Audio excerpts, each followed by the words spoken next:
Welcome to Sudha's kitchen recipes. இன்னைக்கு நம்ம முட்டை பால் கறி செய்ய போறோம். எப்படி செய்யலாம்னு பார்க்கலாமா? வாங்க வீடியோக்குள்ள போலாம். இப்போ நம்ம ஸ்டவ் ஆன் பண்ணி ஒரு பேன் வச்சுருக்கோங்க.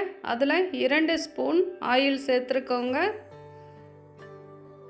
இப்போது 1/2 ஸ்பூன் மிளகு, 3 கிராம்பு, 3 துண்டு பட்டை, 2 ஏலக்காய் எடுத்து வச்சுருக்கோங்க. அதை இப்போ நம்ம சேர்த்துக்கலாம்.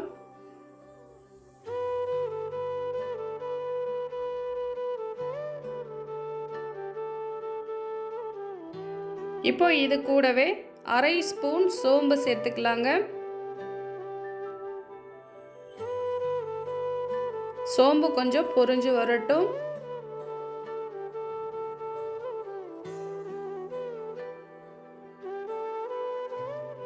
இப்போ நம்ம ஒரு சிறிய துண்டு இஞ்சி கட் பண்ணி எடுத்துருக்கோங்க. 8 பல் பூண்டு உரித்து வச்சுருக்கோம். 4 பச்சை மிளகாய் கட் பண்ணி வச்சுருக்கோங்க.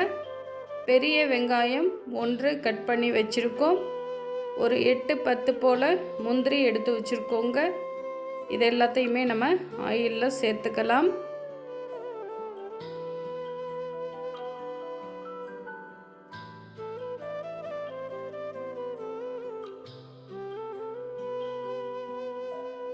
இப்போ இது எல்லாமே நல்லா வதங்கி வரணுங்க.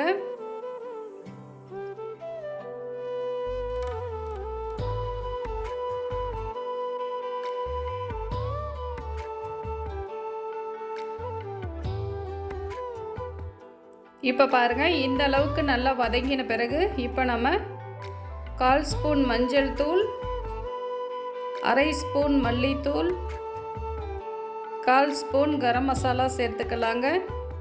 இதை நல்லா கலந்து விட்டு ஸ்டவ் ஆஃப் பண்ணி ஆற விட்டுருவோங்க.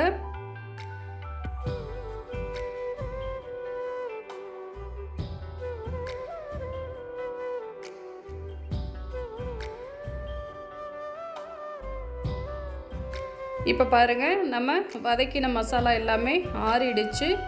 இதை நம்ம மிக்ஸி ஜாருக்கு மாற்றிக்குவோம். இதை நம்ம நல்லா நைஸாக அரைச்சி எடுத்துக்கணுங்க.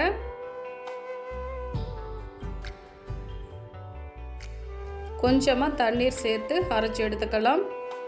இப்போ பாருங்கள், 5 முட்டை வேக வைத்தது எடுத்துருக்கோங்க. 2 உருளைக்கிழங்கு வேக வைத்து எடுத்துருக்கோம்.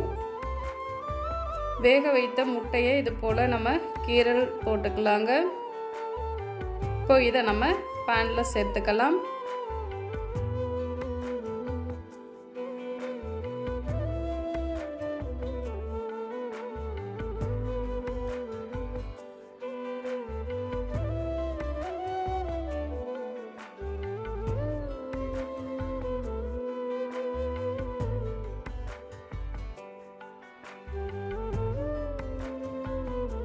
இப்போ உருளைக்கிழங்கையுமே நம்ம கட் பண்ணி எடுத்துக்கலாம்.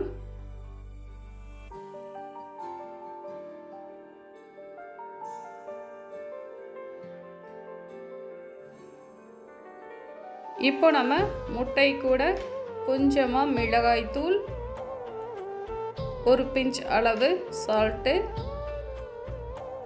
2 ஸ்பூன் அளவு ஆயில் சேர்த்துக்கலாங்க.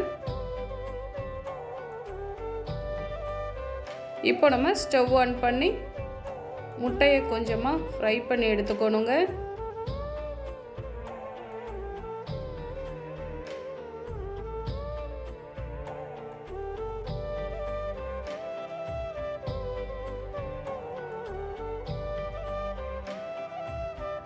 இப்போ நம்ம எடுத்துருவோம். இப்போ அதே பேனில் நம்ம அரைச்சோம் இல்லையா மசாலா, அதை எல்லாத்தையுமே நம்ம சேர்த்துக்கலாம். இப்போ நம்ம மிக்ஸி ஜாரில் தண்ணீர் சேர்த்து கலந்து சேர்த்துக்குவோங்க.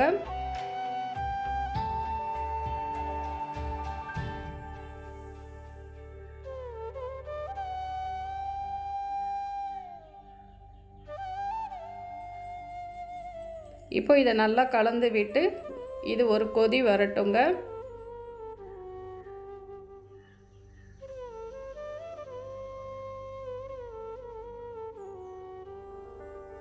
நம்ம மசாலா ஏற்கனவே நல்லா வதக்கி அரைச்சிருக்கிறோம். அதனால் லைட்டாக கொதிச்சா போதும். காரத்துக்கு பச்சை மிளகாய், மிளகு மட்டும்தாங்க சேர்த்துருக்கோம், மிளகாய் தூள் சேர்க்கலை. இப்போ இது நல்லா கொதித்து வந்துருச்சு இல்லையா? இப்போ நம்ம ஒரு தேங்காயில் பாதி அளவு எடுத்து தேங்காய் பால் எடுத்துருக்கோங்க. இப்போ அதை நம்ம சேர்த்துக்கலாம்.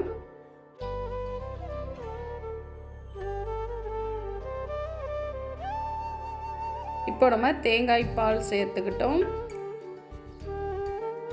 இப்போ நம்ம எடுத்து வச்சிருக்க முட்டை, உருளைக்கிழங்கு எல்லாமே சேர்த்துக்கலாம். இப்போ இதை நல்லா கலந்து விட்டுக்கலாங்க. இது ஒரு கொதி வந்தால் போதும். தேங்காய் பால் சேர்த்த பிறகு ரொம்ப கொதிக்க விட வேண்டாம். இப்போ பாருங்கள், நல்லா கொதிச்சு வந்திருக்கு.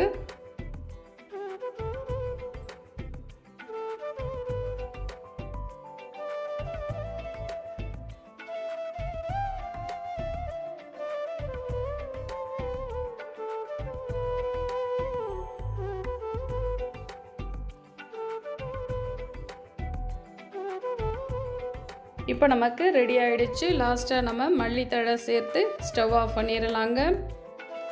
இப்போ நமக்கு முட்டை பால் கறி ரெடி ஆகிடுச்சு. இது ரொம்ப சூப்பராகவும் டேஸ்ட்டாகவும் இருக்குங்க. ரொம்ப ஹெல்தியானதும் கூட. இது ஆப்பம், இடியாப்பத்துக்கு எல்லாமே ரொம்ப சூப்பராக இருக்குங்க. இன்றைக்கி நம்ம இட்லிக்கு ரெடி பண்ணியிருக்கிறோம். ரொம்ப சூப்பராகவும் டேஸ்ட்டாகவும் இருக்கும். ஈஸியாகவும் செய்திடலாம். ட்ரை பண்ணி பாருங்கள். தேங்க்யூ.